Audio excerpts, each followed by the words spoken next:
The voices of the women who accompanied Jesus. Easter Day, the voice of Mary of Magdala. An idle tale? I couldn't have made it up if I'd tried. I have a story to tell. I've been a close follower of Jesus for many years. I was a witness to his crucifixion and one of the first to see and talk to the risen Jesus.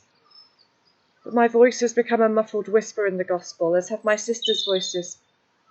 I like to think of it as the soothing sound of a mother humming softly to a suckling child.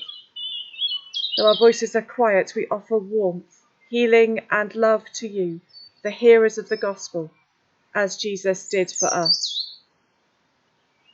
I owe all I am and all I have to him, the pain and horror of Golgotha. It was not as dark and awful as the years of my life before I met him. A few times in my deepest, darkest despair, I felt a touch of the old terror. But even in the darkness, I know that light exists. I was the most precocious child in my village. I had the misfortune to be born brilliant, sensitive and profound in a time when only boys could be educated. To teach a girl the Torah was inconceivable.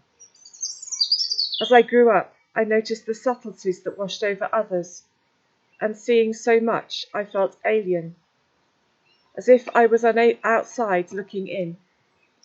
I've never been a prostitute, just a young woman, straining at the confines of my culture's restrictions on women. And God alone knows how many women like me have been driven to madness over the centuries. I survived impossible years of not finding the words to express my doubts and terrors, of wondering if I was mad, of shame when I didn't fit. And then it happened, when I began to throw myself away. I can see now. I believed a lie about myself, that my value is only skin deep. I committed perhaps one of the greatest sins of all.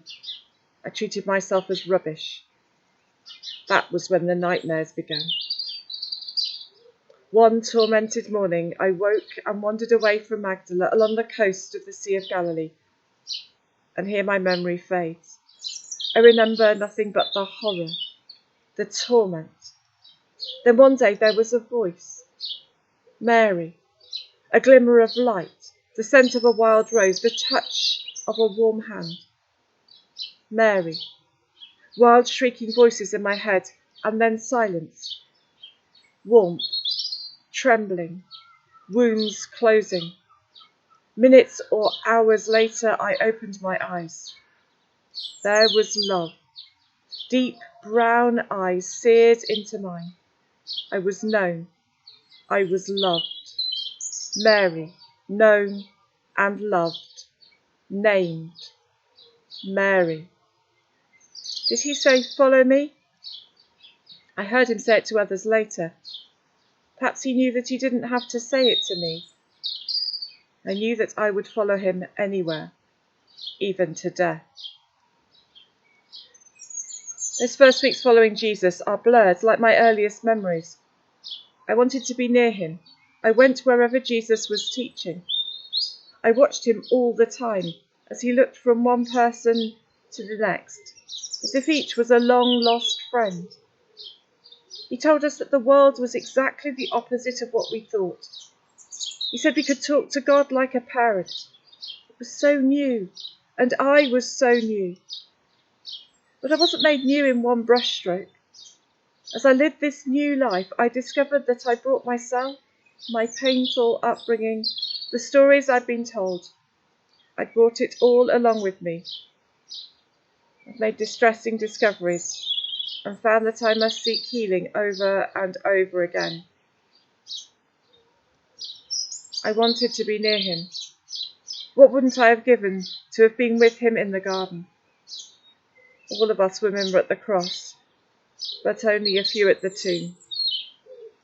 We watched where they laid him, and then we followed the others back to Bethany. That long, quiet Sabbath, we rested together. We told our stories again, my sisters and I. From each other, we learned something of the rest of God.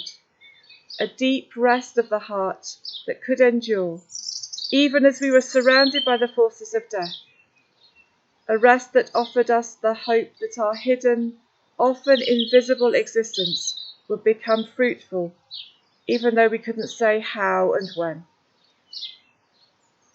And then, in the morning, I didn't know what I would find, but I had to offer myself. I had to do something, anoint his body, anoint the one I loved. But praise God, I do not have that tale to tell.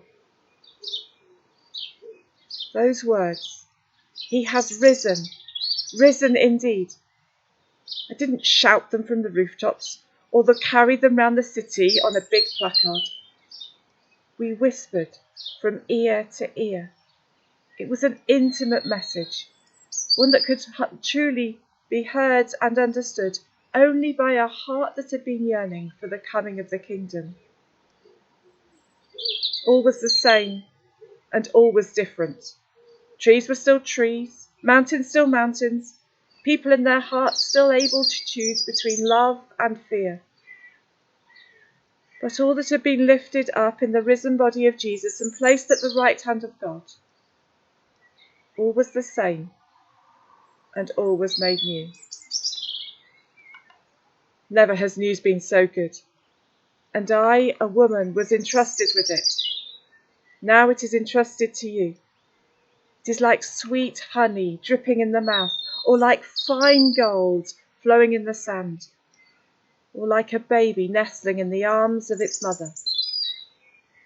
It is a time to speak, quietly but confidently.